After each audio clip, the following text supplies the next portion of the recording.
இந்த குடும்ப விஷயங்கள்ல வார பிரச்சனைகள்ல நாங்க மேற்கொள்ற விடயங்கள். உங்களோட குடும்பத்துல உங்களோட பிள்ளைகள், உங்களோட மனைவி, உங்களோட கணவன் ஏதாவது ஒரு தவற ஒரு தப்பை செய்கிற பொழுது நான் நீங்க நாங்க எப்படி நடந்து கொள்ள வேண்டும்? இப்ப நாங்க எல்லோரும் எங்கட தீர்மானங்களை உணர்ச்சி வசப்பட்டு அல்லது நாங்க திடீர்னு எங்கட உணர்ச்சி மேலிட்டு நாங்க எடுக்கிற தீர்மானமாக இல்லாமல் கொஞ்சம் நிதானமா யோசிச்சு பக்குவமாக பேசணும், பக்குவமாக முடிவெடுக்கணும். ரொம்ப ஆவேசப்படக்கூடாது. அன்புக்குரிய சகோதரர்களே, குடும்பத்துல பிள்ளைகள்னு சொன்னால் முன்ன பின்ன இருக்கும், பேச்சுவார்த்தைகள்ல நடவடிக்கைகள்ல எல்லாம் இருக்கும். நாங்க எந்த ஒரு பிரச்சனையையும் முடித்து வைக்கத்தான் யோசிக்கணுமே தவிர, தீர்த்து வைக்கத்தான் யோசிக்கணுமே தவிர, அந்த பிரச்சனையை எடுத்து அதை பூதாகரமாக்கிட கூடாது. நாங்க எடுக்கிற தீர்மானத்துல தான் இருக்குது, நாங்க யோசிக்கிற விதத்துல தான் இருக்குது. இப்ப உதாரணமா பாருங்க, சிலர் ஒரு பிரச்சனைக்குரிய தீர்வை எங்க தேடுவாங்க தெரியுமா? ஹராத்துல தேடுவாங்க. அதை அவங்க நினைப்பாங்க அதான் தீர்வுன்னு சொல்லி. நாங்க எங்கட பிள்ளைகளுக்கு அதை சொல்லி கொடுக்க இல்லைன்னா அப்படிதான் நடக்கும்.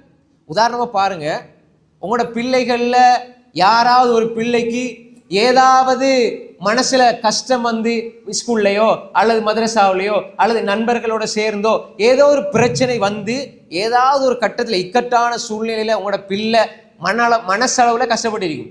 14 வயசு புள்ள, 13 வயசு புள்ள, ஆம்பளை புள்ள, பொம்பளை புள்ள, இவங்க அந்த பிள்ளைகளுக்கு ஏதாவது சின்ன சின்ன பிரச்சனைகள் மனசளவுல காயப்பட்டிருப்பாங்க. இப்ப என்ன செய்வாங்க தெரியுமா?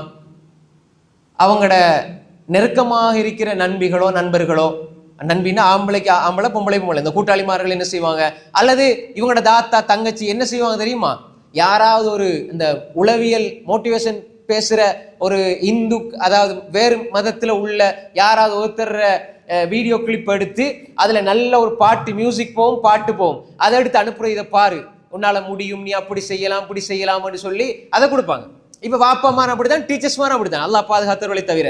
இதை பாருங்க, அவட ஸ்பீச்சை பாருங்க, இவன் நல்லா பேசுவா, அவட ஸ்பீச்சை பாருங்க, அவர் பேசுவார், இவர் பேசுவார், அனுப்புறது. இப்ப அவர் பேசுறது எதை பேசுவார் தெரியுமா? சுத்த நாத்தியத்தை பேசுவார்.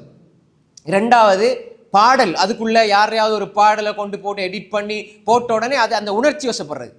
இதை நான் சொன்ன எமோஷனல், அதாவது உணர்ச்சி வசப்படுறது. இங்க பக்குவமான தீர்வு இல்லை.